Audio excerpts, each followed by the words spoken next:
Hello, I'm Don Peppers and welcome back to Peppers Unplugged. Today I'm talking about loyalty programs and I'm going to try to give you 5 best practices in 5 minutes for loyalty programs. Our company, Peppers & Rogers Group, we counsel clients around the world.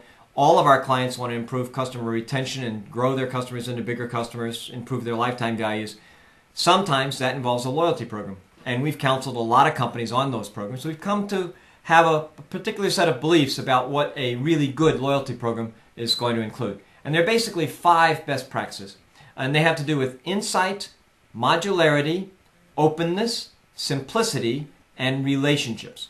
And let me just cover them one at a time. Insight is probably the most important one. Never waste an opportunity to acquire additional customer insight. In our view, one of the main purposes of a loyalty program is to build up information and insight about a particular customer's individual needs. Now, maybe that loyalty program is put together so that the customer has an incentive simply to tell you when he's in the store buying something, but loyalty programs can also serve as a platform for increasing the amount of interaction you can have with customers, and those interactions themselves will give you insight into the customer's needs. So, for instance, we sometimes recommend to clients that they allow customers to choose their prizes in advance of earning the points and then maybe pay them interest on saving up the points for them. But why? Because the fact of the prize that they choose tells you something about the needs and motivation of that particular customer, for instance. Second is modularity. Increasingly, loyalty programs have to partner with other vendors. They have to be done in a very automated way. You want a plug-and-play loyalty program. You don't want to have to rewrite the rules every time you bring in a new retailer as a partner or every time you strike an agreement with some other vendor to share points or whatever. Nor do you want to rewrite the rules if you want your loyalty program to be able to expand across a number of other brands that are in your control. So you want modular programs. The third rule is openness. Consumers value open systems. That is, they want their loyalty program to run with anything.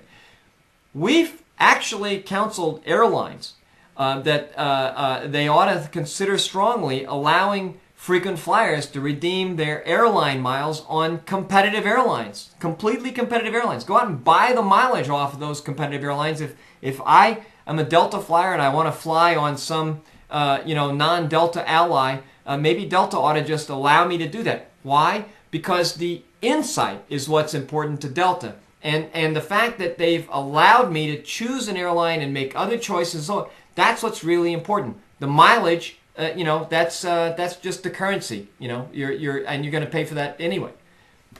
Fourth point, simplicity. No matter how complicated it is on the inside, consumers have to see a very simple program. It's got to be very simple for them. So what does this mean? What this means is don't play price policies with your rewards programs. Don't try to squeeze the supply and increase the value. I'll give you an example. In an airline program, for instance, how many times have you received some kind of offer from an airline? Hey, special for our frequent flyers, 25,000 miles is all it takes to fly to Asia this month. Okay? Sign up now. Register here, you get this thing. Then you go and register and you try to find the flight that goes to Asia, and it's only on Tuesdays and Thursdays. And there's only 6 seats available and 5 are already taken, so you and your wife can't do it. And in the end, you end up more ticked off at the airline than you are pleased by the promotion. The airline's whole reason for doing the promotion is defeated by this because there are 10 times as many people who are ticked off as are pleased by getting the seats. And that's what I mean by gumming it up as a very non-simple program. The 5th is relationship. The 5th best practice is relationship. Do not manage your frequent flyer program or your frequent buyer program or your any other kind of loyalty program. Do not manage it around products and brands and stores.